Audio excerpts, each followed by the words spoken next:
Shah news में आपका इस्तकबाल है। ताज़ा तरीन खबरों के लिए देखते रहिए शाह न्यूज। అని చెప్పి ఆయన బాధతో కన్నీటితో రాసినటువంటి చరిత్ర రికార్డులలో ఉంది. మరి ఈరోజు మనం చూస్తే కృష్ణ తుంగభద్ర నదులే మనకు జీవనాధారం. కృష్ణ తుంగభద్ర నదులలో మనకు అటు ఆర్డిఎస్ పైన జూరాల తర్వాత నెట్టెంపాడ్, భీమా, కోయిల్ సాగర్, కేఎల్ఐ, కొత్తగా పాదమూరు, తర్వాత చెప్పేట మన అంజనాద్రి లిఫ్ట్ అదొకటి. ఇవి మనకు దీనిలో ప్రధానంగా మనకు జూరాల ఎన్ని టీఎంసీలు? 11 టీఎంసీలు. కానీ నీళ్ళు ఎన్ని ఉంటాయి? ఇంజనీర్లు అడగండి, 6 నుంచి 7 టీఎంసీ నీళ్ళ కానీ ఎక్కువ ఉండవు. జూరాల కెపాసిటీ 7 టీఎంసీలు. సిల్ట్ అంతా పోయింది, మొత్తం నిండిపోయింది. యాక్చువల్గా జూరాల కెపాసిటీ ఎంత తెలుసా? 50 టీఎంసీలు. 50 టీఎంసీలను ఏం చేసిండ్రు? కుదించు అని చెప్తే రిపోర్ట్ ఇచ్చినప్పుడు ఇంజనీర్లు 33 టీఎంసీలో కుదించి రిపోర్ట్ ఇచ్చారు గవర్నమెంట్. జూరాల కింద 33 టీఎంసీలో కట్టాలని. 33 టీఎంసీ అంటే 11,500 క్యూసెక్ల వాటర్. ఒక టీఎంసీ 10,000 ఎకరాలు పాటు పడుతున్నాం. 33 టీఎంసీలకు అధికారులు ఇస్తే వాళ్ళేమిచ్చిన రిపోర్టు ఎన్టీ రామారావు ముఖ్యమంత్రి అయిన తర్వాత దాన్ని 11 టీఎంసీలు కుదించి 11 టీఎంసీ రిజర్వాయర్ కట్టింది. కథ 11 టీఎంసీలు రిజర్వాయర్ కట్టినప్పుడు మనం వరద వచ్చేది ఎన్ని రోజులు వస్తుంది? మ్యాక్సిమం 60 రోజులు. ఇంజనీర్లు స్టాటిస్టిక్ లెక్కనిస్తే 40 రోజులు లిఫ్ట్ చేసుకుంటున్నాం. ఓన్లీ 40 రోజులు. ఇప్పటి వరకు మనం, ఎందుకంటే భీమా లిఫ్ట్ ఉంది అక్కడ, మనకు భీమా లిఫ్ట్ అక్కడ ఉంది. మనం లిఫ్ట్ చేసేది చరిత్ర. ఇప్పుడు చిన్న మోటార్ పెట్టాం. ఆ చిన్న బుడ్డి మోటార్కే 18 మెగావాట్ల మోటార్కే మనం 40 రోజుల కన్నా ఎక్కువ లిఫ్ట్ చేయలేం. 40 రోజుల కన్నా ఎక్కువ లిఫ్ట్ చేయలేం. అంటే జూరాల 40 రోజులు మాత్రమే ఉంటుంది. 40 రోజులలో మనం లిఫ్ట్ చేసుకోవాలి. వీళ్ళు లిఫ్ట్ చేసుకుని పోసుకోవాలి. మన ముఖ్యమంత్రి గారు కూడా టీవీలో అన్నారు చూడండి, నల్ల వచ్చినప్పుడు కడవలు పట్టుకోవాలి, కుండలు పట్టుకోవాలి, వౌజులు పట్టుకోవాలి, మరి నల్ల బనేనే పట్టుకోలేము. అట్లే నీళ్ళు పోయినప్పుడే మనం లిఫ్ట్ చేసుకోవాలి. మరి నీళ్ళు పోయిన తర్వాత లిఫ్ట్ చేసి రాదన్నారు కదా, కరెక్ట్. అది మనం లిఫ్ట్ చేసుకునేది ఎప్పుడంటే నీళ్లు పోయేటప్పుడు, వరద పోయేటప్పుడే దాన్ని మనం లిఫ్ట్ చేసుకొని రిజర్వాయర్లు వేసుకోవాలి. మనకు రిజర్వాయర్లు ఎన్ని రిజర్వాయర్లు ఉన్నాయి?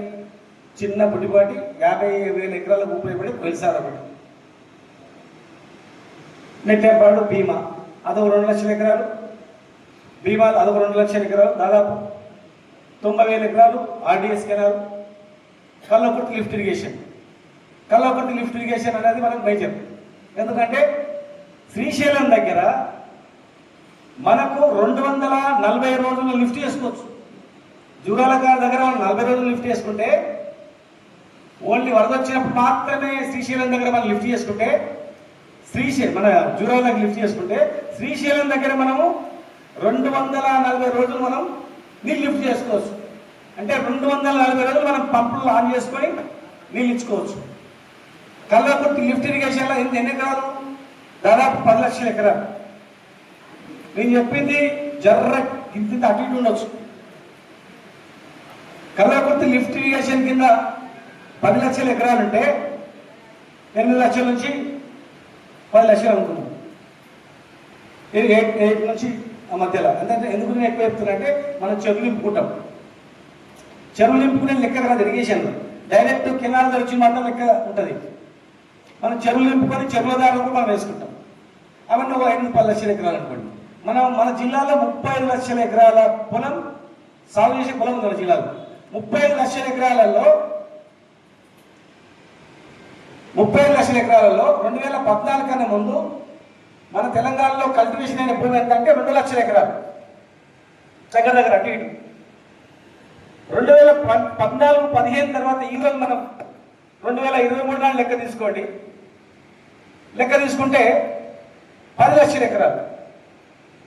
అంటే 2 లక్షల నుంచి ఈ పెండింగ్ ప్రాజెక్ట్, కాంగ్రెస్ ప్రభుత్వంలో స్టార్ట్ చేసిన ప్రాజెక్టు కంప్లీట్ చేసుకోవడం, కొత్తగా మనం చెరువులు నింపుకోవడం, కేఎల్ఐని కంప్లీట్ చేసుకోవడం, ఇవన్నీ చేసుకున్నందుకు ఉన్నటువంటి ఇవే మనకి ప్రాజెక్టులు మొత్తం కూడా జూరాల, నెట్టెంపాడు, భీమా, ఆర్డిఎస్, కోయిల్ సాగర్, కేఎల్ఐ, పాలమూరు రంగారెడ్డి జిల్లా ప్రాజెక్ట్. అంటే మనకు ఇవన్నీ కంప్లీట్ చేస్తే కూడా 20 లక్షల ఎకరాలకు నీళ్ళు తెచ్చుకోవచ్చు, అన్ని కంప్లీట్ చేసుకొని వాడుకుంటాం. ఇంకా మనకు 10 లక్షల ఎకరాల పొలము నీళ్ళు రాని పొలం ఉంటుందమ్మా. కనుక మనం ఎందుకు నీళ్ళు వద్దంటున్నాం అంటే అరే కడప నీళ్ళక మీకు ఇస్తాం, మేమే ఆకలితో ఉన్నాం, మీకు వేరే సోర్స్ తెచ్చుకోండి అనే న్యాయమైన డిమాండ్ మీరు లేవనెత్తారు. అది 100% కరెక్ట్, అబ్సల్యూట్లీ. దాని మీద మీరు ఏ పోరాటం చేసినా మేము పార్టీలకు అతీతంగా వీళ్ళు అందరూ వస్తాం. ఇలా రాజకీయం చేయడానికి రాలేదు, మనం మాట్లాడడానికి రాలేదు. ఇలా మేము చేసినాం, ఉన్న వాళ్ళు కూడా ఒత్తిడి తీసుకొచ్చి వాళ్ళు చేయించాలి. అంతే కలిసికట్టుగా ఈ జిల్లాను బాగు చేసుకోవడం ప్లాన్ చేయాలి తప్ప నేను చేసినా ఇంత నువ్వు చేయలేదు నేను అన్నాను. మీరు ఏం చేసిందా అనేది మీరు ఏం చెప్పండి, మేమేం చేసిందో మేము కూడా వివరిస్తాం. ఎందుకంటే మేమేం చేయాలి అనుకుంటాం. మేము బీమా ప్రాజెక్ట్ని కంప్లీట్ చేసినాం, బీమా ప్రాజెక్ట్ టోటల్గా కంప్లీట్ చేసుకున్నాం. తర్వాత ముఖ్యంగా అన్నిటికన్నా ముఖ్యం ఏం చేస్తున్నాం అంటే తాగునీరు కన్నా సాగునీరు కన్నా ముఖ్యంగా తాగునీరు అని చెప్పి, తాగునీరు చాలా ఇంపార్టెంట్, బతకడం ఇంపార్టెంట్ కాదని చెప్పి చాలా తాండాలలో కూడా నీళ్ళు రాకుంటుండే. మహబూబ్నగర్ కూడా 14 రోజులకు ఒకసారి మంచి నీళ్ళు వస్తుండే. అవి కూడా బస్టాండ్ దగ్గర బాయిల అన్ని అడ్డమైన నీళ్ళన్నీ డబ్బు చేసి ఆ నీళ్ళు ఎక్కించి మళ్ళీ తాగుతుంటే మనం నీళ్లు పురుగులు పడుతున్నాయి. పురుగులు పడ్డ నీళ్ళు స్నానాలు చేస్తుంటే చల్లబుట్టి పురుగులు పడితే కూడా ఆ దృష్టి ఉండేది.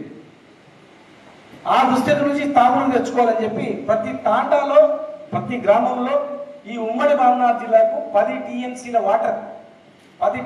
వాటర్ను అలొకేట్ చేసుకొని 10 టీఎంసీల వాటర్ను లిఫ్ట్ చేసుకొని దాదాపు 45 రిజర్వేర్లు కట్టుకొని మళ్ళీ ట్యాంక్స్ కట్టుకొని